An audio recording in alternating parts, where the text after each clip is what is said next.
ഇടത് സർക്കാരിന്റെ ആഗോള അയ്യപ്പ സംഘം പമ്പയിൽ പൂർത്തിയായി. എങ്ങനെ വിലയിരുത്തും? മറ്റേ ഈ സിനിമയുണ്ടല്ലോ, മഹേഷിൻ്റെ പ്രതികാരം കണ്ടായിരുന്നോ? കണ്ടു. അതിനകത്ത് അലൻസിയറിൻ്റെ കഥാപാത്രം, ആ. അലൻസിയറിൻ്റെ കഥാപാത്രം ഈ ഹൃദയസ്തംഭനം വന്ന് വീണതുപോലെ അഭിനയിക്കുമ്പോൾ ആളുകൾ വന്ന് ഇടിക്കുന്നൊരു സീനുണ്ടല്ലോ. ഇടിയെന്ന് പറഞ്ഞാൽ ആളുടെ ഹാർട്ട് അറ്റാക്ക് എന്ന് പറയുന്നത് ആളുകൾ വന്ന് ചന്നം പിന്നെ ഇടിയായിരുന്നു അല്ലേ, ചാറ് പറയാൻ ഇടിയായിരുന്നു. അതെല്ലാം കഴിഞ്ഞ് എണീറ്റ് നടന്നിട്ട് അലൻസിയർ പറയുന്ന ഒരു ഡയലോഗുണ്ട്, എൻ്റെ ഐഡിയ ആയിപ്പോയി എന്ന് പറയുന്ന പോലെ. പിണറായി വിജയൻ്റെ ഐഡിയ ആണോ, വാസവൻ്റെ ഐഡിയ ആണോ, അതോ ഇനി പ്രശാന്തിൻ്റെ ഐഡിയ ആണോ? ഇതുപോലെ കേരളത്തിൽ അപഹാസ്യമായ രീതിയിൽ സംഘടിപ്പിക്കപ്പെട്ടൊരു പരിപാടിയില്ല. നോക്കൂ, അതിൻ്റെ വിഷ്വൽസ് വന്നു അല്ലേ. ഏതാണ്ട് 5500ഓളം ആളുകൾ ഓൺലൈനായി രജിസ്റ്റർ ചെയ്തു. വിദേശത്ത് നിന്ന് ആളുകൾ വരുന്നു. ലോക കേരള സഭയ്ക്ക് കത്തയക്കുന്നു. 7 കോടി രൂപ ചെലവ്, ഫുൾ എയർ കണ്ടീഷൻ ചെയ്ത ജർമ്മൻ ടെൻറ്റ്, ഇതൊക്കെ ഒരുക്കിയിട്ട് അവിടെ പകുതിയിലേറെ കസേരകൾ കാലിയായി കിടന്നു. അതാണ് അതിൻ്റെ ഹൈലൈറ്റ്. കാരണം ഇത്രയും പ്രതിഷേധമുണ്ടായി, ഇത്രയും ആരോപണങ്ങൾ ശബരിമലയെ സംബന്ധിച്ച് വന്നു. അതിൻ്റെയൊക്കെ പശ്ചാത്തലത്തിൽ ആ ചടങ്ങിന് ആൾ കുറഞ്ഞാൽ സർക്കാരിന് കിട്ടുന്ന പ്രഹരം അതിഭീകരമായിരിക്കും. അപ്പോൾ ഇപ്പോൾ പിണറായി ചോദിച്ചു കാണും, പ്രശാന്ത് ഇത് ആരുടെ ഐഡിയ ആണോ, നിൻ്റെ ഐഡിയ ആണോ അതോ വാസവൻ്റെ ഐഡിയ ആണോ എന്ന് ചോദിച്ചു കാണും. ആരാണേലും അത് അവസാനം കോളമായി. അപ്പോൾ ഏറ്റവും കുറവ് ജനപങ്കാളിത്തം കൊണ്ട് ശ്രദ്ധിക്കപ്പെട്ടു എന്നതാണ് ശബരിമല ഈ ആഗോള അയ്യപ്പ സംഗമത്തിൻ്റെ ഒന്നാമത്തെ ഹൈലൈറ്റ്. നമ്മളെല്ലാവരും ഇത് കള്ളം പറയുന്നതല്ല, വ്യാജമല്ല, നമ്മളെല്ലാം ചാനലിൽ കണ്ടതാണ്. ഒഴിഞ്ഞു കിടക്കുന്ന കസേരകൾ. എനിക്ക് തോന്നുന്നു പിണറായി പങ്കെടുക്കുന്ന ചില പരിപാടികൾക്ക് സമീപകാലത്ത് എണ്ണം കുറവാണ്, ആളെണ്ണം കുറവാണ്. പക്ഷേ ഇതങ്ങനെയല്ലേ, ഇതങ്ങനെ വരണം. ഒരു വാശിക്ക് പാർട്ടിയും സർക്കാരും നടത്തിയ പരിപാടിയാണ്. പക്ഷേ ഞാനിങ്ങനെ ആലോചിക്കുകയാണ്, എന്തുകൊണ്ടായിരിക്കും ഈ രജിസ്റ്റർ ചെയ്ത ആളുകൾ പോലും അയ്യപ്പ സംഗമത്തിന് വരാതിരുന്നത്? കാരണം അയ്യപ്പ സംഗമം പ്രഖ്യാപിച്ചതിന് ശേഷമാണ് വളരെ പെട്ടെന്ന് സുവമോട്ടോ ഹൈക്കോടതി കേസെടുക്കുകയും 4 കിലോ സ്വർണം കാണാതെ പോയി, കോടതിയുടെ അനുവാദം കൂടാതെ സ്വർണ്ണ പാളികൾ ചെന്നൈയിലേക്ക് കടത്തി, അങ്ങനെ ആകെ വിവാദങ്ങളുണ്ടായി. ശബരിമലയുമായി ബന്ധപ്പെട്ട് വലിയ കൊള്ള ദേവസ്വം അധികൃതർ നടത്തുന്നു എന്ന തരത്തിലുള്ള ഇംപ്രഷൻ ഉണ്ടാകുന്ന അന്തരീക്ഷം സംജാതമായി. അത് വിശ്വാസികൾ പറയുന്നത് അത് അയ്യപ്പൻ്റെ ഇടപെടലാണ്. അയ്യപ്പൻ യഥാസമയം ഇടപെട്ടുകൊണ്ട് സംഭവിച്ചു എന്ന് പറയുന്നത്. അയ്യപ്പനെ ഈ എല്ലാവർക്കും കേരളത്തിലെ ഏറ്റവും പോപ്പുലർ ദൈവം അയ്യപ്പൻ അല്ലേ. അയ്യപ്പനെ വലിയ ഇഷ്ടമാണ്. അതേപോലെ ശനീശ്വരൻ കൂടിയായ ശനിബാധ പോകാനൊക്കെ അയ്യപ്പൻ്റെ അടുത്ത് പോകും അല്ലേ, ശനിദോഷങ്ങൾ മാറിക്കിട്ടാൻ. അങ്ങനെ ഈ ശനിയെ കൂടെ പോലും ദോഷങ്ങൾ മാറ്റാൻ കഴിയുന്ന അയ്യപ്പൻ്റെ പിണക്കം ഉണ്ടാക്കുക എന്ന് പറഞ്ഞാൽ ആരും ആഗ്രഹിക്കുന്നതല്ല. ഇപ്പോൾ ഞാൻ ഒരു സഖാവാണ്, എനിക്ക് ആവേശം മൂത്ത് പിണറായി സഖാവിൻ്റെ പരിപാടി വിജയിപ്പിക്കാൻ എനിക്ക് ശബരിമല ആഗോള അയ്യപ്പ സംഗമത്തിന് അവിടെ അനൗൺസ് ചെയ്ത പോലെ അഖില കേരള ആഗോള അയ്യപ്പ സംഗമം എന്നൊറ്റ അനൗൺസ് ചെയ്ത് കേട്ടല്ലേ. അപ്പോൾ അതിന് അഖില കേരള ആഗോള അയ്യപ്പ സംഗമത്തിൽ പങ്കെടുക്കാൻ വേണ്ടിയിട്ട് എനിക്ക് പോകണമെന്ന് ഞങ്ങൾ തീരുമാനിച്ചു. ഞാൻ രജിസ്റ്റർ ചെയ്ത് ഞാൻ പോകാനിരിക്കുമ്പോൾ ചിലപ്പോൾ എൻ്റെ വീട്ടിലെ അമ്മ, സഹോദരി, ഭാര്യ പറയും, വെറുതെ ആവശ്യമില്ലാത്ത പണിക്ക് പോട്ടെ കേട്ടോ, കളി അയ്യപ്പനോടാ. മുൻ അനുഭവം.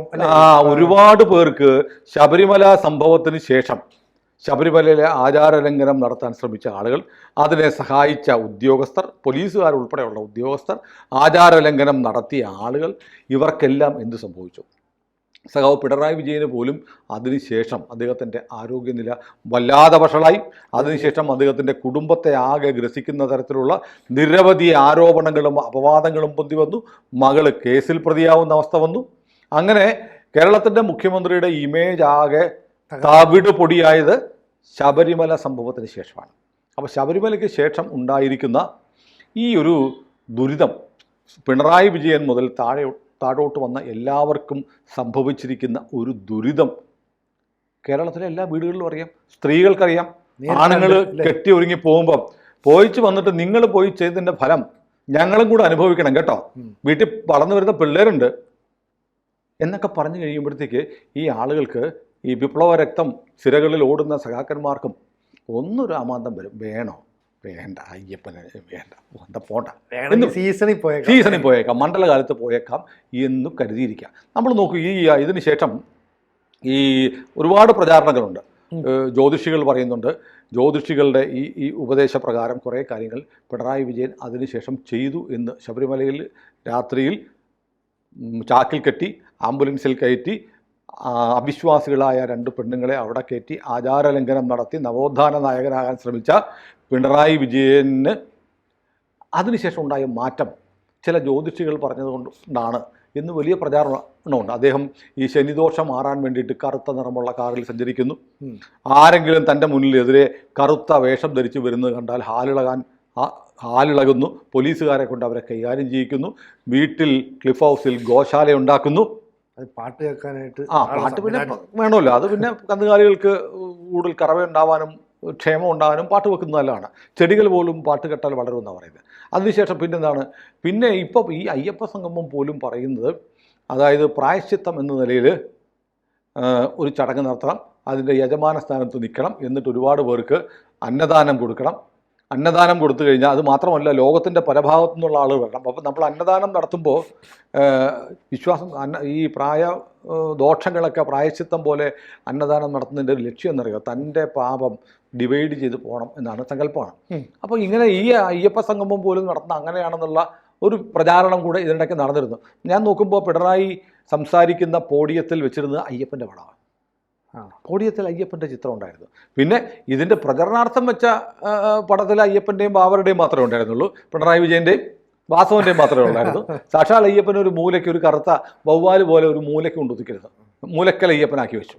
അപ്പോൾ അതെന്തൊക്കെയാണെങ്കിലും ഈ അയ്യപ്പനല്ല, അയ്യപ്പനേക്കാളും വലുത് ഞങ്ങളുടെ കിറ്റപ്പനും സഹകരണ കരുവന്നൂരപ്പനുമാണ് എന്ന് സ്ഥാപിക്കുന്ന തരത്തിലാണ് പോസ്റ്ററുകളും ഫ്ലക്സും ഒക്കെ വെച്ചത്. ഇതിനപ്പുറത്തേക്ക് ഈ ക്ഷണിക്കത്തില്ലേ, പല സ്റ്റേറ്റുകളെയൊക്കെ ക്ഷണിക്കില്ല. അങ്ങനെ സ്റ്റേറ്റുകൾ ക്ഷണിച്ചപ്പോൾ ഉത്തർപ്രദേശ് മുഖ്യമന്ത്രിയായ യോഗി ആദിത്യനാഥ് അല്ല, അതിനകത്ത് ക്ഷണിച്ചു. വിവിധ സംസ്ഥാന സർക്കാരുകൾക്ക് ഇങ്ങനെ കേരളത്തിൽ ഒരു വലിയ പരിപാടി നടക്കുന്നുണ്ടെന്ന് പറഞ്ഞ് കത്തയച്ചു. അങ്ങ് പങ്കെടുക്കണം എന്നാവശ്യപ്പെട്ട് കത്തയച്ചപ്പോൾ എന്ത് ചെയ്തു, സ്വാഭാവികമായും കിട്ടുന്ന കത്തുകൾക്ക് സിനു നാളെ സിനുവിൻ്റെ ഇവിടെ നമ്മുടെ ABCക്ക് 3 മില്യൺ സബ്സ്ക്രിപ്ഷൻ പൂർത്തിയായി.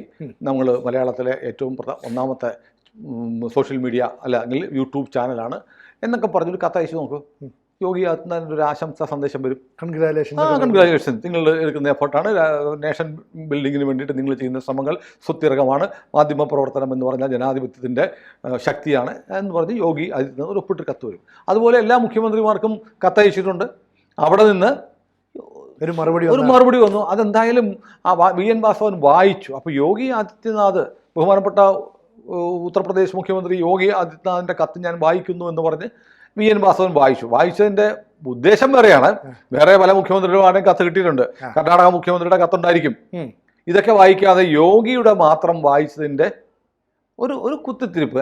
നിങ്ങൾ ഈ സംഘികളൊക്കെ ഇതിനെതിരാണെങ്കിലും നിങ്ങളുടെ യോഗി ഞങ്ങൾക്ക് ആശംസ അറിയിച്ചിട്ടുണ്ട്. ഇതങ്ങനെയാണ്. നമ്മൾ ഈ കോളേജ് മാസം നടക്കുമ്പോൾ കത്തയക്കുമല്ലോ, ഉടനെ അവിടെ നിന്നൊരു സാധനം വരും, ആശംസകൾ. ഏത് കോളേജ് ഏത് മാഗസിനിൽ നിന്ന് നോക്കിയിട്ട് അവിടെ ഇരിക്കുന്ന ഒരു സെക്രട്ടറി ഒരു ഷൂ വരച്ച് ഒരു സാധനം അടിച്ചു തരും. യോഗി കണ്ടിട്ട് പോലും ഉണ്ടാവത്തില്ല. കാരണം ഇതൊക്കെ ചെയ്യാനായിട്ട് ഒരു പേഴ്സണൽ ഡിപ്പാർട്ട്മെൻ്റ് ഉണ്ട്. ആ ഡിപ്പാർട്ട്മെൻറ്റ് ഇതൊക്കെ ചെയ്യുന്നത്. അപ്പോൾ നമുക്കതിൽ തിരിച്ചു വരാം. അതായത് ഈ അയ്യപ്പനെ പേടി എന്ന് പറയുന്നത്, അയ്യപ്പനെ ഇഷ്ടമാണ്, അയ്യപ്പനെ വിശ്വാസമാണ്, എന്നാൽ അയ്യപ്പനോട് പേടിയുണ്ട്. നമ്മൾ നോക്കി നമ്മുടെയൊക്കെ നാട്ടിൻപുറത്തെ അനുഭവങ്ങൾ നോക്കൂ. ഭഗവാന്റെ സ്വത്തെടുത്ത് കളിച്ചവർ ഒരാൾ ഗതി പിടിച്ചിട്ടില്ല. ദേവസ്വത്തിൻ്റെ സ്വത്ത് തട്ടിയെടുത്തിട്ടുള്ള ഒരാളും അവിടെ അഴിമതി നടത്ത ഒരാളും ഗതി പിടിച്ചിട്ടില്ല. നമ്മുടെ നാട്ടിൻപുറത്തെ ക്ഷേത്രം മുതൽ എനിക്കറിയാവുന്ന എൻ്റെ വളരെ അടുത്ത സുഹൃത്തായിരുന്ന ഒരു മുൻ MLA ഒരു സമയത്ത് ദേവസ്വം ബോർഡിൻ്റെ അംഗമായിരുന്നു. മരാമത്തിൻ്റെ ചുമതലയുള്ള ദേവസ്വം ബോർഡ് മെമ്പറായിരുന്നു. അദ്ദേഹം വലിയ തോതിൽ അഴിമതി നടത്തി എന്നുള്ള ആക്ഷേപങ്ങളും വന്നിട്ടുണ്ട്. ഞാൻ പേര് പറയുന്നില്ല, സ്ഥലവും പറയുന്നില്ല. വ്യക്തിപരമായി എനിക്ക് വളരെ അടുപ്പമുള്ള ആളാണ് അദ്ദേഹം. പക്ഷേ അദ്ദേഹത്തിൻ്റെ അവസാന കാലം ഉണ്ടല്ലോ, നരകിച്ച് കുടുംബം തകർന്നു പോയി. മക്കളൊക്കെ ക്രിമിനൽ കേസുകളിലൊക്കെ പെട്ടു. കുടുംബം തകർന്നു. അവസാനം വെള്ളമിറങ്ങാതെ, ലിറ്ററലി അക്ഷരാർത്ഥത്തിൽ വെള്ളം ഇറങ്ങാതെയാണ് മരിച്ചത്. ഇഷ്ടം പോലെ പൈസ ഉണ്ടായിരുന്നു. ഇത് അച്ചട്ടാണ്. ഇത് സംഭവിച്ചിട്ടുണ്ട്. ഇപ്പോൾ നോക്കൂ, നമ്മൾ ഈ പറയുന്ന പോലെ പിണറായി വിജയൻ്റെ ആരോഗ്യസ്ഥിതിയും വഷളായത് വേണമെങ്കിൽ ശബരിമല സംഭവത്തിന് ശേഷമാണെന്ന് പറയാം. പല ആളുകൾക്കും ഇപ്പോൾ പല ദുരിതങ്ങളും സംഭവിച്ചിട്ടുണ്ട്. കാരണം അങ്ങനെയാണ്. ഭഗവാനോട് കളിക്കരുത്. ഭഗവാൻ എന്ന് പറഞ്ഞാൽ അതൊരു ശക്തിയാണ്, നമ്മളൊക്കെ വിശ്വസിക്കുന്ന ഒരു ശക്തിയാണ്. ആ അദൃശ്യമായ അജയ്യമായ ശക്തിയോട് മത്സരിക്കാൻ നിസാരനായ മനുഷ്യന് കഴിയില്ല എന്നുള്ളതാണ്. അതിന് നമ്മൾ വിധേയരായി കീഴടങ്ങി നിൽക്കുക എന്നുള്ളതാണ്. അതിനെയൊക്കെ വെല്ലുവിളിക്കുക. വിശ്വാസങ്ങളെയും ഇതൊക്കെ താന്ത്രിക വിധിപ്രകാരം ചിട്ടപ്പെടുത്തിയിട്ടുള്ള ആചാരങ്ങളും അനുഷ്ഠാനങ്ങളും ഒക്കെയാണ്. അതിനൊക്കെ ചെറിയൊരു മാറ്റം വരുത്തിയാൽ തന്നെ, ഭംഗം വരുത്തിയാൽ തന്നെ മാരകമായ പ്രഹരം പ്രകൃതിയുടെ ഭാഗത്തുനിന്നുണ്ടാകും. ഇതൊക്കെ സത്യമാണ്. ഇതിലൊക്കെ വിശ്വാസമുള്ള ഒരുപാട് ആളുകളുണ്ട്, ഒരുപാട് പേർക്ക് അനുഭവമുണ്ട്. ഇപ്പോൾ ഇന്ന് തന്നെ നോക്കൂ, പിണറായി വിജയൻ ഉദ്ഘാടന സമ്മേളനം നടത്തുന്നു. ഉദ്ഘാടന സമ്മേളനം നടത്തുന്നതിനിടയ്ക്ക് അദ്ദേഹത്തിൻ്റെ ശബ്ദത്തിന് പ്രശ്നമുണ്ടായി അല്ലേ? ശബ്ദം ഇടറി, ശബ്ദം പുറത്ത് വന്നില്ല. വെള്ളം കുടിച്ചു, ഒരു തവണ കുടിച്ചു, 2 തവണ കുടിച്ചു, 3ാമത്തെ തവണയാണ് അദ്ദേഹത്തിന് സംസാരം തിരിച്ചു വന്നത്. അപ്പോൾ ഇത്രയും പ്രധാനപ്പെട്ട പരിപാടി പിണറായിക്കും സർക്കാരിനും അവർ നടത്തിയ ഒരു പരിപാടിക്കിടയിൽ വെച്ച് മുഖ്യമന്ത്രിക്ക് 1 സെക്കൻഡോ 1 മിനിറ്റോ അദ്ദേഹത്തിൻ്റെ ശബ്ദം നഷ്ടപ്പെടുന്ന ഒരനുഭവം ഉണ്ടായതും വിശ്വാസികൾ എന്ന നിലയിൽ നോക്കുമ്പോൾ അത്ര ഗുണകരമായ കാര്യമല്ല. അപ്പോൾ അവിടെ നിൽക്കുന്നവരെല്ലാം നേരിട്ടത് കാണുകയും ചെയ്തു. എത്രയോ പേർ ടി വിയിലൂടെ കണ്ടു. കേരളത്തിൽ മുഴുവൻ കണ്ടോ പിണറായിക്ക് ആ സെക്കൻഡിൽ ശബ്ദം പോയി. 2 തവണ വെള്ളം കുടിക്കേണ്ടി വന്നു. എന്നിട്ടും കുറച്ച് നേരം അദ്ദേഹത്തിൻ്റെ ശബ്ദം ഇങ്ങനെ ഇഴഞ്ഞഴഞ്ഞാണ് പോയത്. അദ്ദേഹം ആയുരാരോഗ്യത്തോടെ ഇരിക്കട്ടെ, നമ്മുടെ ബഹുമാന്യനായ മുഖ്യമന്ത്രിയാണ്. പക്ഷേ ഇതെല്ലാം വിശ്വാസികൾ അവരുടെ കണ്ണിലൂടെ കാണുമ്പോൾ, മിനിമം ഇപ്പോൾ കമല ടീച്ചറും വീണയും തമിഴ്നാട്ടിലെ ക്ഷേത്രങ്ങളിൽ പോയി നമുക്കറിയാലോ. അതെ, അവരെങ്കിലും ഇത് കാണുമല്ലോ. എൻ്റെ ഭഗവാനെ, എന്താണ് ആ ഈ പരിപാടിക്ക് വെച്ചിട്ട് അച്ഛൻ്റെ ശബ്ദം ഒരു നിമിഷമെങ്കിൽ 1 നിമിഷം നേരത്തേക്ക് പോയി എന്ന് പറയുന്നത് ഒരു വല്ലാത്ത ആശങ്ക ഉണ്ടാക്കുന്ന കാര്യമാണ്. അപ്പോൾ ഇതിനകത്ത് അയ്യപ്പൻ്റെ അടുത്ത് അയ്യപ്പൻ്റെ ചെയ്തതിൻ്റെ ദോഷങ്ങൾ മാറ്റാൻ പിണറായി വിജയൻ ആഗ്രഹിക്കുന്നുണ്ട്. ഇപ്പോൾ വെള്ളാപ്പള്ളി നടേശൻ പറഞ്ഞു പിണറായി വിജയൻ 2 തവണ ശബരിമലയ്ക്ക് പോയിട്ടുണ്ട്, അദ്ദേഹം ആദർശം മുറുകെ പിടിക്കുന്നതുകൊണ്ട് യുക്തിവാദിയായിട്ട് നിൽക്കുകയാണെന്ന് പറഞ്ഞാൽ അദ്ദേഹത്തിൻ്റെ ഉള്ളിൽ ഒരു ഭക്തനുണ്ടെന്നാണോ വെള്ളാപ്പള്ളി പറഞ്ഞതെന്ന് എനിക്കറിയില്ല. ഞാൻ അങ്ങനെ അദ്ദേഹം പറഞ്ഞ് കേട്ടില്ല. ഇപ്പോൾ എന്നോട് ഒരാൾ പറഞ്ഞതാണ് അങ്ങനെ പറഞ്ഞു എന്നുള്ളത്. ഏതായാലും ആവശ്യമില്ലാത്തൊരു പണിയായിരുന്നു ഈ അയ്യപ്പ സംഗമം. കാരണം ഇപ്പോൾ ദേശീയ പത്രങ്ങളിലൊക്കെ പരസ്യം ചെയ്തു, അങ്ങനെ ഒരു സംഭവം വരുന്നു, വിവാദം വരുന്നുണ്ട്. 7 കോടി രൂപ ചിലവഴിച്ച്, ഇനി 7 കോടി രൂപ സ്പോൺസർമാരുടെ നിന്ന് കിട്ടിയെന്നാണ് പറഞ്ഞത്. ഈ 7 കോടി രൂപ ഈ പൊളിഞ്ഞ് പാളീസായ പരിപാടിക്ക് വേണ്ടി നൽകിയ സ്പോൺസർമാർക്ക് തിരിച്ചെന്താണ് ദേവസ്വം ബോർഡ് അല്ലെങ്കിൽ സർക്കാർ കൊടുക്കാൻ പോകുന്നത്? ഒരാൾ സ്പോൺസർ ചെയ്യണമെന്നെങ്കിൽ സ്പോൺസർക്ക് എന്തെങ്കിലും ഗുണം ഉണ്ടാകണം. സ്പോൺസറുടെ പേരൊന്നും ടി വിയൊന്നും കണ്ടില്ല, പബ്ലിസിറ്റിയാണ് ഉദ്ദേശിച്ചത്. അപ്പോൾ ഈ സ്പോൺസർ ആരും ഇന്നത്തെ കാലത്ത് ഒന്നും സൗജന്യമായിട്ട് ചെയ്തിട്ടില്ലല്ലോ. അപ്പോൾ സ്പോൺസർമാർക്ക് തിരിച്ചെന്താണ് കൊടുക്കാൻ പോകുന്നത്? അതൊരു പ്രധാനപ്പെട്ട ചോദ്യമാണ്. പിന്നെ എനിക്ക് പറയാനുള്ളത്, ഈ പ്രശാന്ത് എന്ന് പറഞ്ഞ വിദ്വാനാണല്ലോ Devaswom board president, PS Prashanth അല്ലേ? പ്രശാന്ത് സ്വാഗതം പറഞ്ഞതിന് ശേഷം സ്വാമിയെ ശരണമയ്യപ്പ എന്ന് പറഞ്ഞാൽ എങ്ങനെയാണെന്നറിയോ? സ്വാമിയെ ശരണമയ്യപ്പ എന്നാണ് പറഞ്ഞത്. കണ്ടില്ലേ? അങ്ങനെയാണ് ശരണം വിളിച്ചത്, സ്വാമിയെ ശരണമയ്യപ്പ. എല്ലാവരെയും ഒരിക്കൽ കൂടി ഈ ആഗോള അയ്യപ്പ സംഗമത്തിലേക്ക് സ്വാഗതം ചെയ്തുകൊണ്ട് നിർത്തുന്നു. നന്ദി, നമസ്കാരം. സ്വാമിയേ ശരണമയ്യപ്പ. അപ്പം ഇതൊക്കെ എത്ര അപഹാസ്യമായ നാടകങ്ങളാണ്. ഇനിയിപ്പോൾ മറ്റൊന്ന് 2 ദിവസം കഴിഞ്ഞിട്ട് 22-ാം തീയതി പന്തളത്ത് യഥാർത്ഥ അയ്യപ്പ വിശ്വാസികളുടെ മഹാസംഗമം നടക്കുകയാണ്. യഥാർത്ഥം എന്ന് പറയണ്ടായിരുന്നു അയ്യപ്പ വിശ്വാസികളുടെ. ഇതും യഥാർത്ഥം എന്ന് പറയണം. പിണറായി പറഞ്ഞ് ഇത് ഇവിടെ വന്നവരാണ് യഥാർത്ഥ അയ്യപ്പ വിശ്വാസികൾ. അവിടെ വന്നിരിക്കുന്ന 4-3-7 പേരും മൈക്കുകാരനും അവരാണ് യഥാർത്ഥ അയ്യപ്പ വിശ്വാസികൾ എന്ന് പറയുന്നത്. ഏതായാലും പന്തളത്ത് നടക്കുന്ന അയ്യപ്പ സംഗമം, അയ്യപ്പ ധർമ്മ വിജയം, അതിനു വേണ്ടിയിട്ട് ഇപ്പോൾ സംഘാടകർ പറയുന്ന 20,000-ലേറെ പങ്കെടുക്കുന്നതാണ്. എനിക്ക് തോന്നുന്നു കേരളത്തിലെ ഈ ശബരിമല സീസൺ ആരംഭിച്ചു കഴിഞ്ഞു അല്ലേ? അപ്പോൾ ഈ ശബരിമല സീസൺ തുടങ്ങുന്നതിന് മുമ്പ് മറ്റൊരു വലിയ മകരവിളക്കിന് ആൾ കൂടുന്നത് പോലെ പന്തളത്ത് ആൾ വരാൻ പോവാണ്. പന്തളം പോലെ ഒരു ചെറിയ അത് അയ്യപ്പൻ്റെ മണ്ണല്ലേ പന്തളം. അവിടെ വെച്ച് ഈ പരിപാടി നടത്തുമ്പോൾ, അതുകൂടെ കഴിയുമ്പോൾ ഈ പരിപാടി പിണറായി സംഘടിപ്പിച്ച, പ്രശാന്ത് സംഘടിപ്പിച്ച, ദേവസ്വം ബോർഡ് സംഘടിപ്പിച്ച, ലോക കേരള സഭയ്ക്ക് വരെ കത്തയച്ച, സംസ്ഥാന സർക്കാരിൻ്റെ ക്യാമഫ്ലാഷ് ചെയ്ത് നടത്തിയ പരിപാടി എത്ര ചെറുതായി പോവും. തിങ്കളാഴ്ച പന്തളത്ത് ആയിരക്കണക്കിന് അയ്യപ്പ വിശ്വാസികൾ ഒത്തുചേർന്ന് സ്വാമിയെ ശരണമയ്യപ്പ എന്ന് വിളിക്കുമ്പോൾ നമ്മൾ മറ്റൊന്നുകൂടെ ആലോചിക്കണം. ഈ പിണറായി പറഞ്ഞു ഇത് മതേതര ഭൂമിയാണെന്ന്. എവിടെയാണ് ശബരിമല എങ്ങനെയാണ് മതേതര ഭൂമിയാവുന്നത്? അവിടെ എല്ലാവർക്കും പോവാം, എല്ലാ വിശ്വാസികൾക്കും പോവാം, ഏത് മതത്തിൽപ്പെട്ടവർക്കും പോവാം. അത് സത്യത്തിൽ അതുപോലും നിയമവിരുദ്ധമാണ്. കേരളത്തിലെ എല്ലാ ക്ഷേത്രങ്ങളിലും ഹിന്ദുമത വിശ്വാസികൾക്ക് മാത്രമേ പ്രവേശനം പാടുള്ളൂ എന്ന് സംസ്ഥാന സർക്കാർ നിയമം പാസാക്കിയിട്ടുണ്ട്. ഹൈക്കോടതിയുടെ വിധിയുണ്ട്. ദേവസ്വം ബോർഡിന്റെ ബോർഡ് എല്ലാ ക്ഷേത്രങ്ങളിലും, ദേവസ്വം ബോർഡിന്റെ കീഴിലുള്ള ക്ഷേത്രമാണെങ്കിൽ ശബരിമലയിലും അത് വെക്കേണ്ടതാണ്. പക്ഷേ അയ്യപ്പൻ അങ്ങനെയല്ല. മറ്റ് ദേവതാ സങ്കല്പങ്ങളിൽ നിന്ന് വ്യത്യസ്തമായി ഭഗവാനും ഭക്തനും ഒന്നാണ്. ഭഗവാനെ വിളിക്കുന്നത് എന്താണ്? അയ്യപ്പ എന്നാണ്. ഭക്തനെ വിളിക്കുന്നത് എന്താണ്? അയ്യപ്പൻ. അയ്യപ്പൻ. അപ്പം എനിക്ക് തോന്നുന്നു ഇപ്പം ലോകത്തെ അദ്വൈതത്തിൻ്റെ ഏറ്റവും വലിയ സ്കൂളാണ് ശബരിമല. കാരണം ഭഗവാനും അയ്യപ്പൻ, ഭക്തനും അയ്യപ്പൻ. ഭഗവാനും ഭക്തനും തമ്മിൽ വ്യത്യാസമില്ല, തത്വമസി എന്ന് പറയുന്നത്. അപ്പോൾ അദ്വൈതത്തിൻ്റെ ഏറ്റവും വലിയ സ്കൂൾ ലോകത്തിൽ തന്നെ ശബരിമലയാണ്.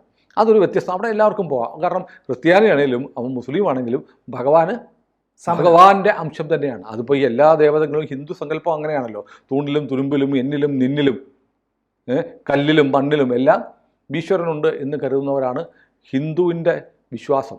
അതാണ് ഹിന്ദുവിൻ്റെ സനാതന ധർമ്മം എന്ന് പറയുന്നത്. ആ സനാതന ധർമ്മത്തിൻ്റെ ഭാഗം തന്നെയാണ് ശബരിമല. അതും മതേതരമാണ് എന്ന് പറയുമ്പോഴാണ് 2018 അല്ലേ ഹൈക്കോടതി കൊടുത്ത സത്യവാങ്മൂലത്തിൽ പറയുന്നത് ശബരിമലയിൽ എന്തെങ്കിലും ചെയ്യണമെന്നുണ്ടെങ്കിൽ വഖഫ് ബോർഡിനോടും ചോദിക്കണം എന്ന് പറഞ്ഞ് ക്രിസ്ത്യൻ സംഘങ്ങളോട് ചോദിക്കണം, വഖഫ് ബോർഡിന് ചോദിക്കണം, ബാബർ ട്രസ്റ്റിനോട് ചോദിക്കണം എന്നൊക്കെ പറഞ്ഞ് ഒരു സത്യവാങ്മൂലം ഹൈക്കോടതിയിൽ കൊടുത്ത ആഭാസകരമായ സർക്കാരിൻ്റെ നിലപാടും കൂടി പുറത്തു വന്നതിൻ്റെ തൊട്ടടുത്ത ദിവസമാണ് ഈ പൊളിഞ്ഞു പാളീസായ അയ്യപ്പ സംഗമം നടന്നത്. അതായത് ഈ അയ്യപ്പ സംഗമം ഒരു വൻ വിജയമായിരുന്നെങ്കിൽ അത് അയ്യപ്പന് ശക്തിയില്ല എന്നിവർ പറഞ്ഞേനെ. കാരണം അയ്യപ്പനെ വെല്ലുവിളിച്ചവരാണല്ലോ നടത്തിയത്. അപ്പോൾ അയ്യപ്പൻ തന്നെയാണ് പരമശക്തൻ എന്ന് വെളിവാക്കുന്നതായി ഇപ്പോൾ നടന്ന അയ്യപ്പ സംഗമം. അതിനിപ്പോൾ അയ്യപ്പ സംഗമത്തിന് എത്രത്തോളം ചെറുതായിപ്പോയി സർക്കാരിൻ്റെ അയ്യപ്പ സംഗമം എന്ന് ഇനി തെളിയാൻ പോകുന്നത് 2 ദിവസം കഴിഞ്ഞ് പന്തളത്തെ അയ്യപ്പ സംഗമം കഴിയുമ്പോഴാണ്. കൂടുതൽ വാർത്തകളും വിശേഷങ്ങളും നിങ്ങളിലേക്ക് എത്താൻ ABC മലയാളം സബ്സ്ക്രൈബ് ചെയ്യുക, ബെൽ ബട്ടണും അമർത്തുക.